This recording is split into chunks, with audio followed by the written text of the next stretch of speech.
আসসালামু আলাইকুম। প্রথম রমজান আজকে ইফাত রসুই হলুদ গুঁড়া টারমারিক পাউডার। তো এই হলুদটা আমি পেয়ে গিয়েছি খুবই রিজনেবল প্রাইজে। তো আজকে নতুন আমি ইউজ করব, তো তোমাদের সাথে শেয়ার করছি। রং কালার কেমন তোমাদের দেখাবো।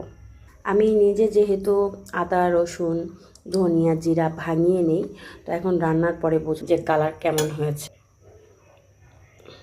তো আমি যেহেতু ঢেলে নিয়েছি, তো আমি রান্নার পরে বুঝতে পারবো কেমন, তখন আপনাদেরকে আরও সুন্দর করে ডিটেলস বলতে পারবো, কারণ আমি খুবই রিজনেবল প্রাইসে হলুদটা এনেছি। তো যাই হোক, পরে সেটা শেয়ার করব রান্না করে নিই। হলুদ দিয়ে যেহেতু আমি মশলাটা কষাচ্ছি, রান্নার পরে খাবারের পরে বুঝতে পারবো যে রাঁধুনির থেকে এটা সেরা কিনা ভালো কিনা। তো এখন মুরগির মাংস আমি কষিয়ে নিব, আর হলুদটাও ঢেলে নিয়েছি।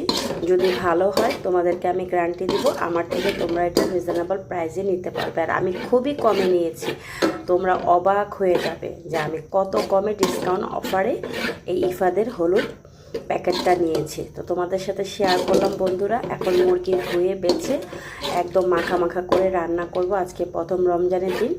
তো দুপুরে রান্না আছে, আমরা রাতে খাবো, আর এখন সেহরির জন্য রান্না করব। তো তোমাদেরকে অবশ্যই কিন্তু আমি জানাবো বন্ধুরা, কমেন্টে তোমরা উত্তর দিবে যে কালার কেমন হয়েছে, রান্নাবান্না কেমন হয়েছে। তো তাহলে চলো শুরু করি। প্রিয় বন্ধুরা, ইফাত হলুদের গুঁড়া নিয়ে কথা বলেছিলাম।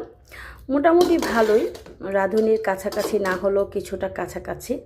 তো রান্না শেষ করলাম, তো দেখলাম যে ঠিকই আছে, ভালোই লাগলো। তোমাদের সাথে শেয়ার করলাম আমাদের সেহরির আজকের মুরগি তরকারি। একদম মাখা মাখা করে রান্না করেছি আলু ছাড়া। কেমন হয়েছে কমেন্টে জানাও।